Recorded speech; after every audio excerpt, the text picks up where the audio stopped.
Warahmatullahi wabarakatuh. Salam dari rakyat jelata. Salam dari pembenci korupsi nomor 1 di Indonesia.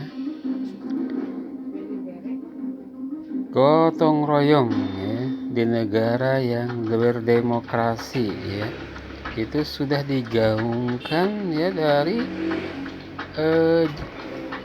zaman kerajaan, bahkan ya, zaman penjajahan ya, bahkan kemerdekaan kita juga itu ya diperjuangkan ya dengan cara bergotong royong ya dari lintas kalangan ya.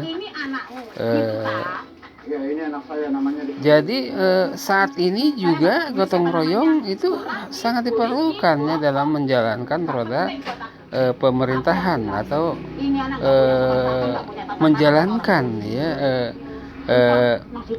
negara ini gitu ya. Jadi saat ini kita sangat heran ya, banyak sekali yang dianggap intoleran ya.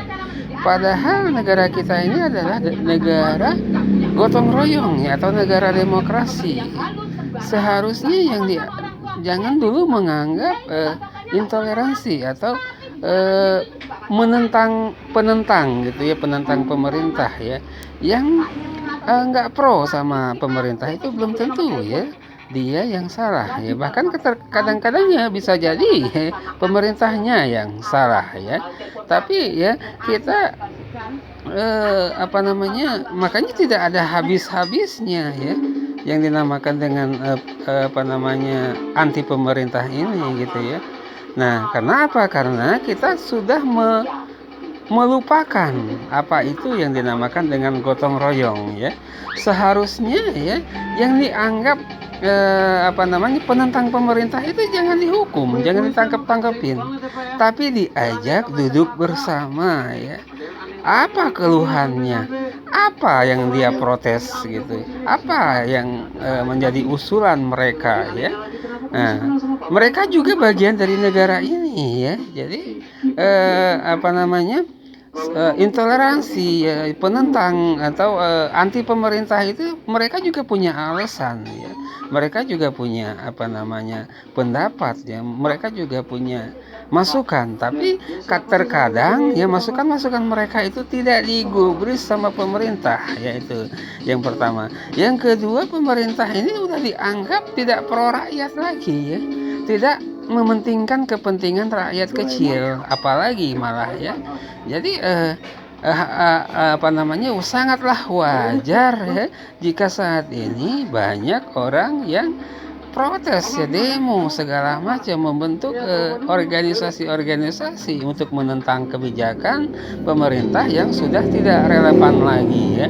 Jadi marilah ya kita mengharapkan pemerintah ini mau mengembalikan ya negara ini kepada yang sesungguhnya ya.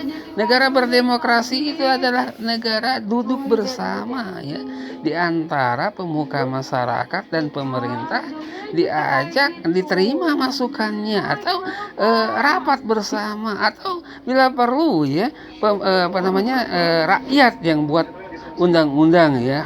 Misalkan ada hal-hal undang-undang khusus yang rakyat yang membuat gitu, dan nanti akan diajukan ke DPR, dan DPR akan tinggal mengesahkan saja ya. Bila perlu seperti itu ya, supaya ada gebrakan, ada perubahan di negara ini ya. Karena pemerintah cuma menggaungkan saja reformasi ya, reformasi mental. Kita nggak tahu mental apa yang harus direformasikan ya. Nah, apa mental korupsi ya, apa mental penjajah, atau mental apa, kita juga nggak ngerti ya. Nah, sudah mau berakhir ya rezim ini ya, kita nggak tahu ya reformasi mental apa ya. Jadi kita harapkan ya kembalikan ya yang dimaksud dengan gotong royong ya, karena negara kita ini adalah negara demokrasi ya. Itu saja ya video saya, dan wassalamualaikum warahmatullahi wabarakatuh.